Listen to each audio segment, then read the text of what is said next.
চিকিৎসকদের সিন্ডিকেট জানিয়ে কিন্তু একেবারে নতুন করে প্রশ্ন উঠতে শুরু করেছে। সমস্ত যোগসূত্র কিন্তু এসে মিলছে এই ফরিদাবাদের আল ফালাহ বিশ্ববিদ্যালয়। আল ফালাহ কি তাহলে জঙ্গি চিকিৎসকদেরই আঁতুড়ঘর? দেখেছে এবিপি আনন্দ। अल फलाह यूनिवर्सिटी इसलिए जांच के दायरे में यानी कि शक के दायरे में है क्योंकि तमाम जो डॉक्टर्स थे वो यहीं पर रहकर पूरी प्लानिंग और तमाम जो षड्यंत्र है वो रच रहे थे। सबसे बड़ी बात है कि डॉक्टर उमर, शाइना शहीद और एक और डॉक्टर था जम्मू कश्मीर का जो फिलहाल यहाँ पर पढ़ रहा था और प्रैक्टिस भी कर रहा था।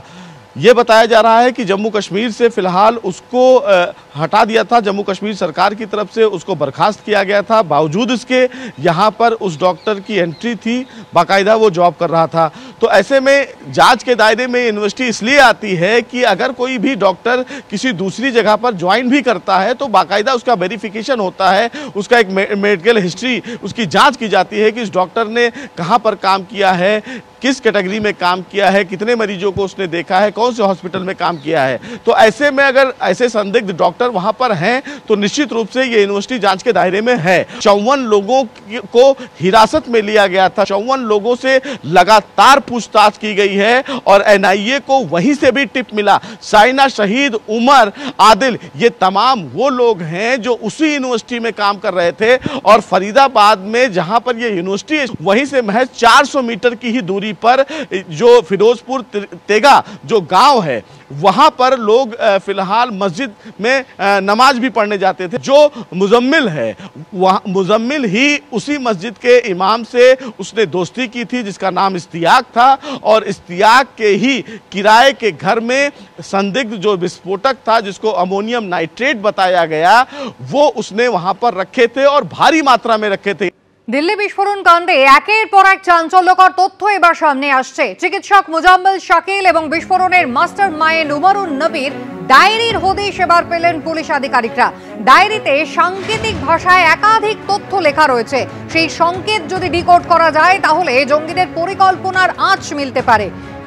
ডায়েরিতে 8 থেকে 12 নভেম্বরের বিশেষ করে উল্লেখ রয়েছে বলে সূত্র মারফত জানা গিয়েছে।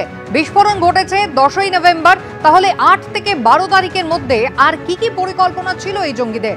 ডায়েরিতে 25 জনের নাম অবধি রয়েছে।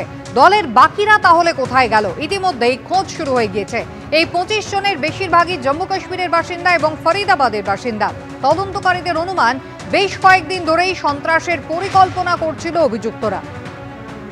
এবার এক গোপন ডায়েরির হদিশ পাওয়া গিয়েছে যে ডায়েরিতে মোজাম্মেল শাকিল এবং বিস্ফোরণের মাস্টার মাইন্ড এই উমর তাদের ডায়েরি পাওয়া গিয়েছে যেখানে সাংকেতিক ভাষায় কিন্তু প্রচুর তথ্য লেখা রয়েছে।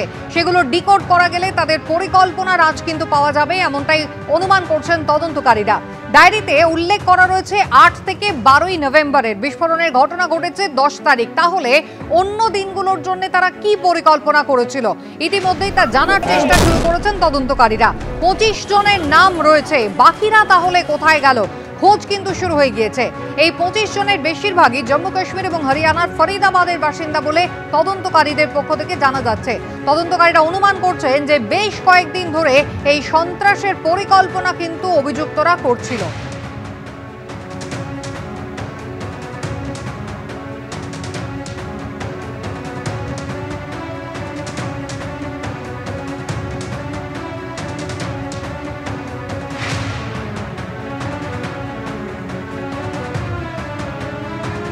আর দিল্লি বিস্ফোরণের আগে থেকেই কিন্তু নজরে রয়েছে হরিয়ানা ফরিদাবাদ। এখান থেকে বিপুল পরিমাণ বিস্ফোরক উদ্ধার হয়েছিল।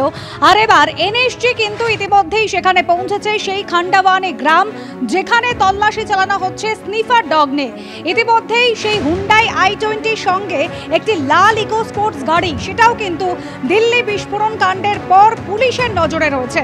আমাদের প্রতিনিধি পার্থপ্রতিম ঘোষ রয়েছেন আমাদের সঙ্গে। পার্থপ্রতিম, একেবারে ফরিদাবাদ মডিউলের কথা বারবার করে দিল্লি বিস্ফোরণ কাণ্ডের পর কিন্তু সামনে আসছে। এনএসজি তল্লাশি চালাচ্ছে, এখনো পর্যন্ত কি কি গুরুত্বপূর্ণ তথ্যের হদিশ পেল তারা?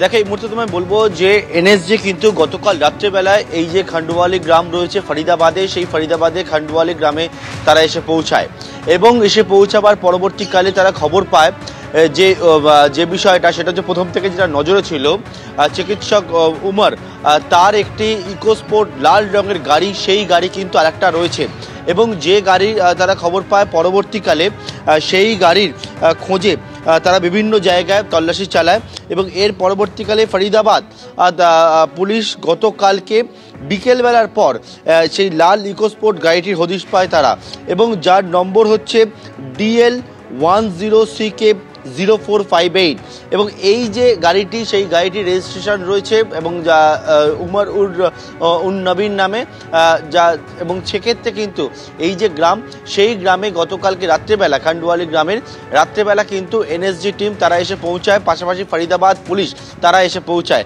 এবং আসার পরবর্তীকালে রাতভর সেই গাড়িতে একেবারে তল্লাশি চালানো হয়। কোনো রকমভাবে সেখানে কোনো বিস্ফোরক আরও মজুদ রয়েছে কিনা সেই বিষয়টা নিশ্চিত হওয়ার জন্য এবং কিছুক্ষণ আগে NSG টিম তারা কিন্তু উইথড্র হয়েছে, এখান থেকে বেরিয়ে গিয়েছে। তবে এখনও পর্যন্ত সেই গাড়িটি গ্রামের মধ্যেই রাখা রয়েছে।